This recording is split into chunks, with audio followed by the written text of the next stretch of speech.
On our planet, there seems to be an infinite number of beautiful places one can visit, with an equal number of spectacular things to admire. It requires nothing more than a curiosity to observe what is all around you. The miracle of nature manifests in countless ways, from breathtaking vistas to the simple movements of a common heifer. The purpose of this program is to present you with the extraordinary diversity of our miraculous blue planet so that you can discover these things for yourself. Today, we are headed for the Czech Republic and to the region of southern Moravia. Did you really think that orchids only thrive in the tropics? Far from it. These phenomenal and exquisite plants also flourish in the very heart of Europe. Later, we will go back to the Caribbean, to Cuba. Cuba is a place of unbelievable natural beauty and of brutal cockfighting. Then, finally, we will visit Fiji in the Pacific Ocean. Its enchanting nature is often untouched by humans, and so it is perceived as a true paradise on Earth. We begin in the Czech Republic.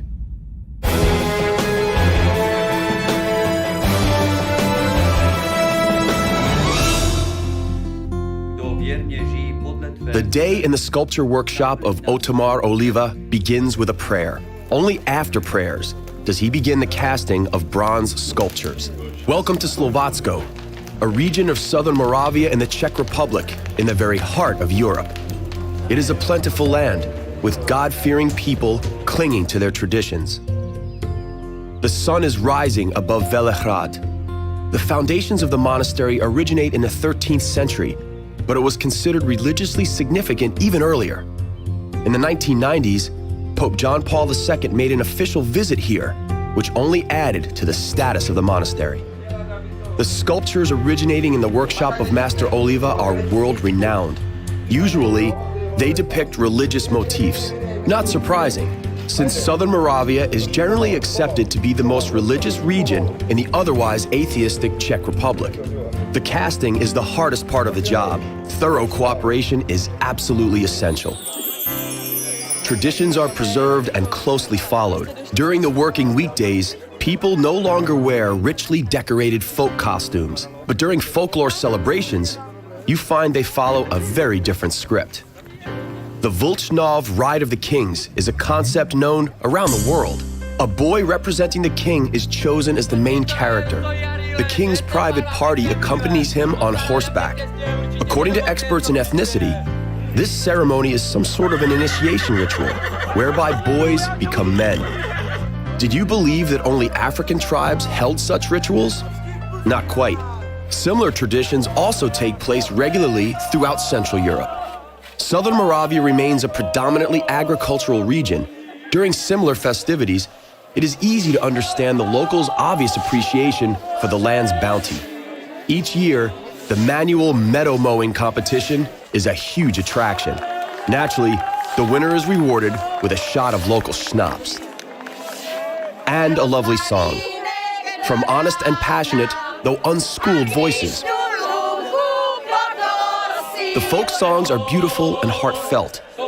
No wonder they served as inspiration for one of the most famous Moravian composers, Leos Janáček.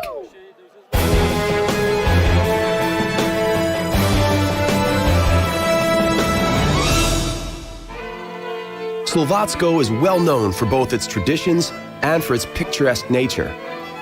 The White Carpathian mountain range, lying where the Czech Republic borders Slovakia, is pristine and breathtaking.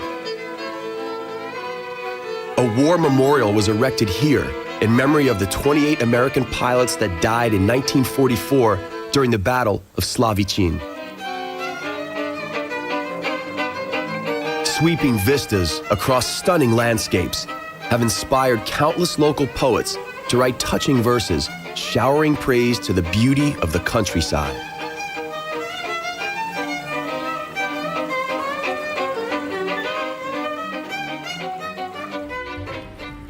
Unique flora abounds here. Did you believe that orchids only thrive in the tropics? Far from it.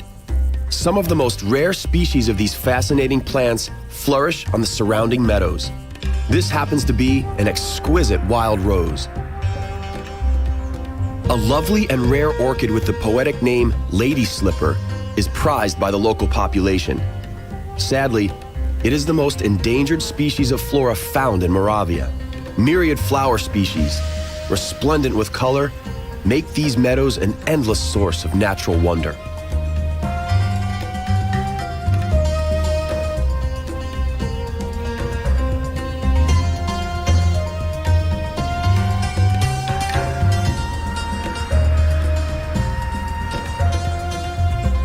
Mowing here must be done manually using only scythes so as to protect such beauty. The mowers no longer enjoy as many spectators as they did during the popular mowing matches, but their work is no less rewarding. Thanks to their labor and dedication, the rare flora of the White Carpathian Mountains is preserved for future generations. Beautiful flowers, however, are not the only privilege of Slovatsko. The service tree is very unique.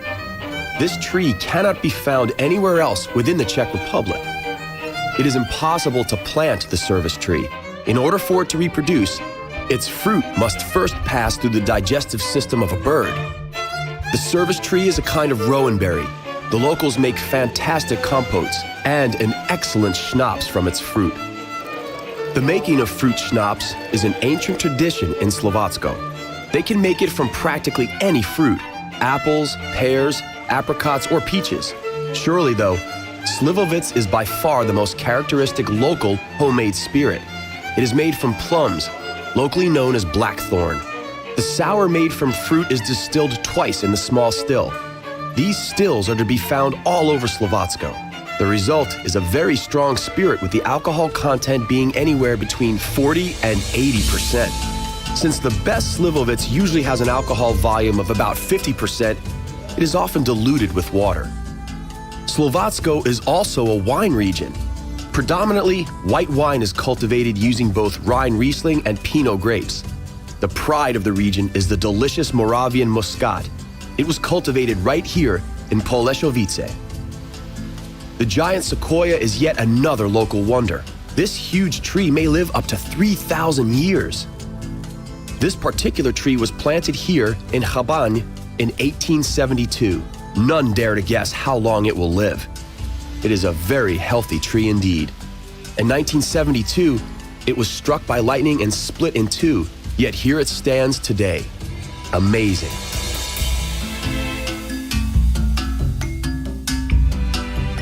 Now we have reached Hana, another plentiful region of the Moravian province. In this region, we find the regal town of Olomouc. The river Morava affects these fertile fields, bringing moisture to all sorts of crops grown here. An immense plain stretches in between the Buchlovské Mountains in the south and Jeseniki in the north.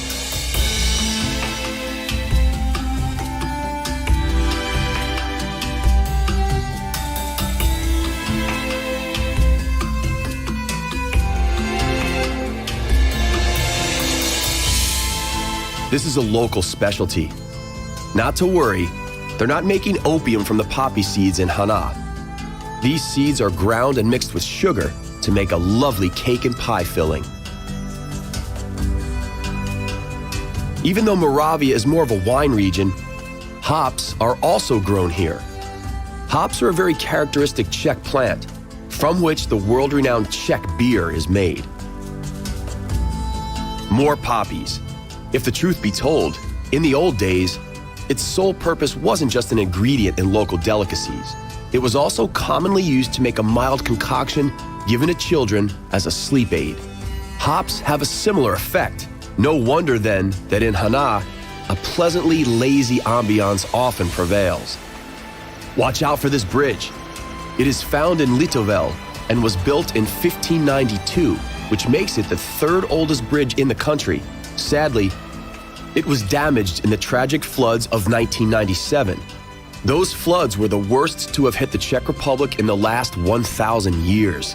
The reconstruction works carried out on this bridge, unfortunately, weren't the best. This is it, River Morava, the culprit who brought the havoc and destruction in 1997. It appears pretty harmless now, flowing and meandering lazily through the alluvial forests. All sorts of freshwater fish thrive in its waters. No wonder its crooks are considered a fishing paradise.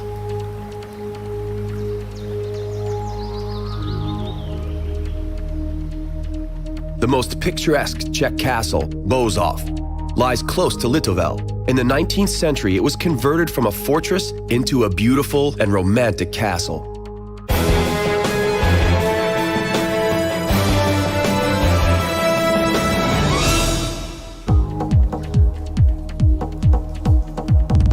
A stone's throw away from Bozov lie the Javoržičské caves. It is an incredibly intricate complex of mighty domes, abysses, and cracks. Geologists have mapped about 4,000 meters of corridors. The underground area is divided into 3 stories, with up to 40-meter height differences. The caves are decorated with stunning stalactites. The most amazing stalactite formations are to be found in places bearing poetic names: the Detritus Dome, Dome of the Giants, and Fairy Tale Cave. The unique formations within the caves, called the eccentric stalactites, are found here. These formations seem to defy gravity as they grow into the shape of a bent tube. The formations are caused by wind currents that often sweep through the cave system. Dripping water created magnificent diagrams on the cave walls. The most interesting formation by far is the so-called curtain. It is a rather peculiar, thin formation that appears to light up red due to its high iron content.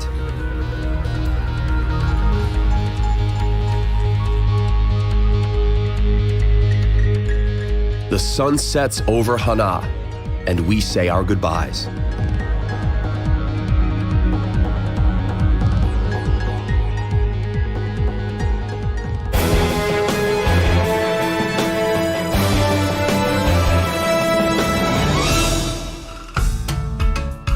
Welcome back to the Caribbean. Today, we are in Cuba, in a region called Pinar del Rio. The red crabs offer an incredible spectacle as they roam sideways all over the place. These crabs normally live inland, but during the mating season, they troop to the seashore in great numbers. Thousands of these fascinating little creatures cover several kilometers on their pilgrimage to the coast. There are apparently no barriers that will stop their mission.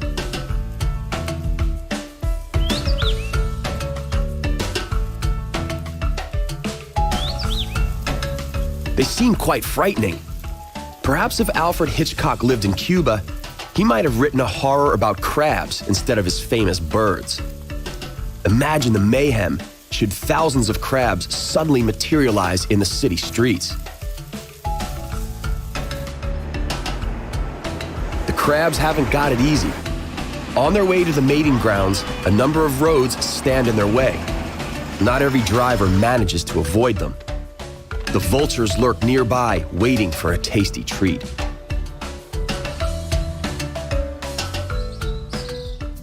Cuba has plenty of natural miracles to bestow. There are colorful wildflowers seemingly everywhere, and pineapple. Despite a common misconception, pineapples do not grow on palm trees, but rather resemble a sort of cactus. Pineapples are grown on expansive plantations in Pinar del Rio. Besides intriguing fauna and flora, Pinar del Rio also offers picturesque nooks with streams meandering through the jungle among all kinds of palm trees and other tropical vegetation. It is undeniable that this is the Caribbean.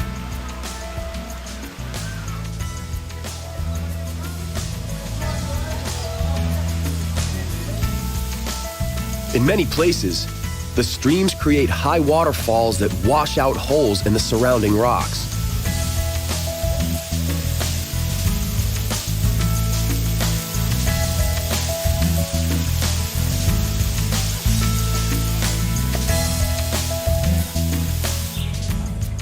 The flora found in Pinar del Rio is so beautifully colorful, it is almost heart-stopping.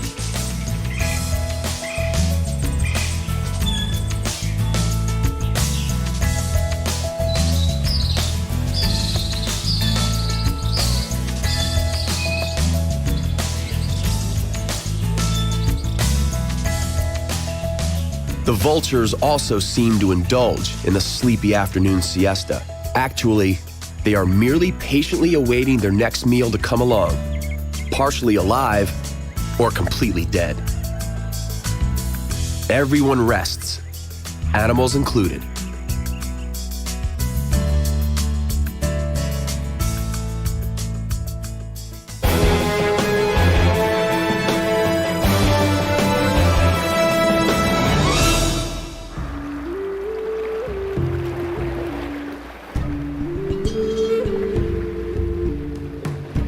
This is the Matanzas province, a land of palm groves and orange plantations. Matanzas lies in the west of Cuba. Its northern shore is bathed by the waters of the Gulf of Mexico, and its southern shore by the Caribbean Sea. Cuban oranges are famous in their own right. While being rather difficult to peel, they are filled with the sweetest nectar. The largest orange plantations in Cuba are in the vicinity of Yagüe Grande. The Matanzas province is also known for its cockfighting contests. Despite being illegal, it is a deeply rooted tradition. The fights take place regularly in a palm grove just outside of town, in a location only known as Mame. It is a cruel pastime, but one the locals find incredibly fascinating and entertaining. The only consolation is that the cocks selected for these fights have a hero status, and in between fights are treated as royalty. Needless to say, the owners of champion cocks win an attractive amount of cash. It's a rather risky investment, as wild betting takes place and anyone can win or lose. The referee lifts the cage separating the opponents and the cocks charge at one another. The spectators wildly support their favorite. Some root for their favorite in very peculiar ways. The cocks are equipped with special spurs for the fight. These are extremely sharp and are manufactured from turtle or other animal shells.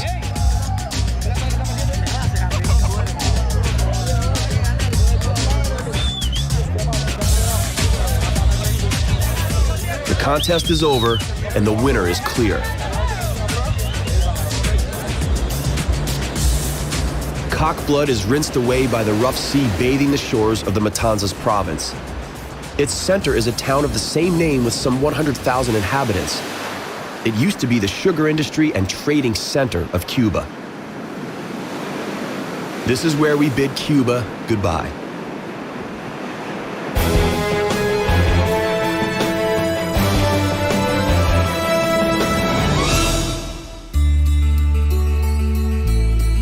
Welcome to Fiji. It is an isolated archipelago of 322 islands of either volcanic or coralline origin, situated in the tropical zone of the Pacific Ocean. The almost bottomless ocean washes the shores of this fairy tale place.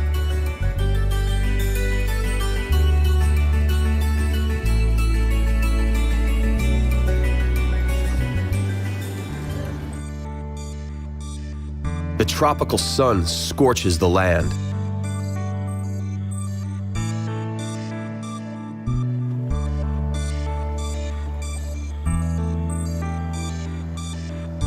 Palm trees, in particular coconut palms, make up the vast majority of the local vegetation.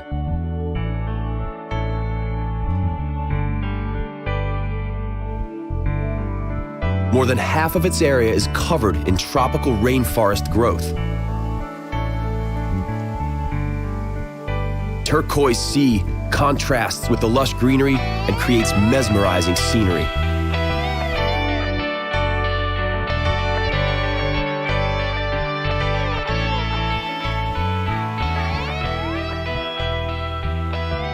The islands were inhabited more than 3,000 years ago.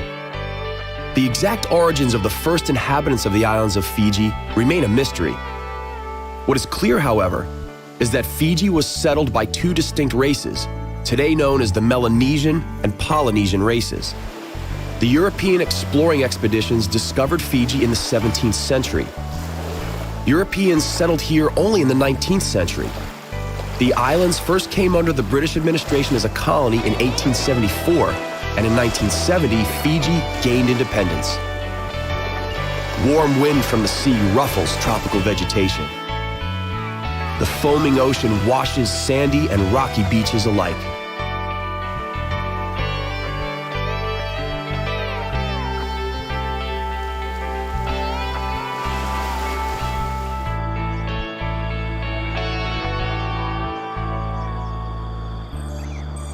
The boughs of trees form intricate tangles.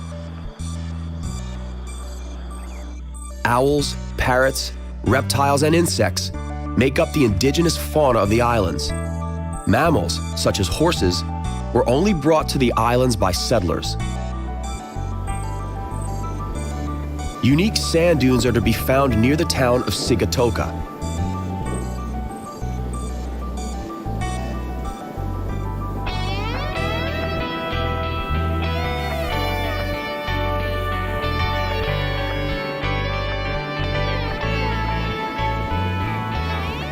The wind spills the sand in the dunes as in an hourglass.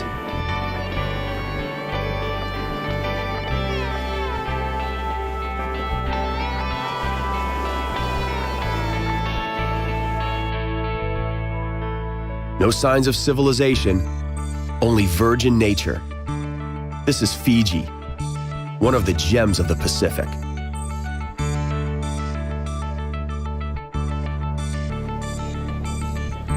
A stunning rainbow arches above the ocean. We are watching it from the island of Viti Levu, the biggest of the islands that make up Fiji.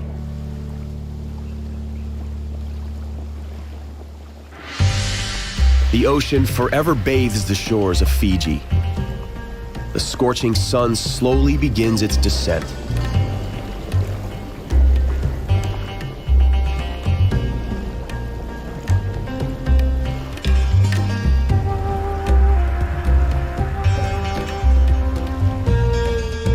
The setting sun colors the clouds with all sorts of breathtaking hues.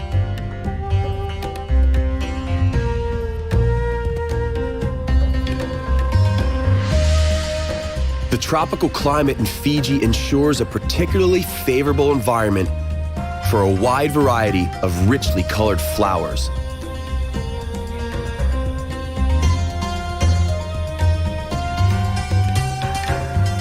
The mountain range in the distance states clearly that Fiji is mostly of volcanic origin.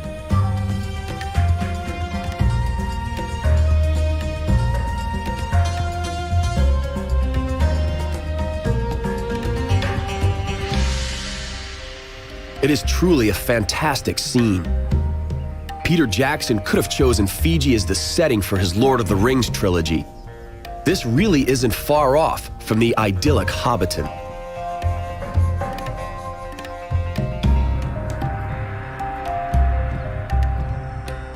One last peek at the fascinating flora of Fiji.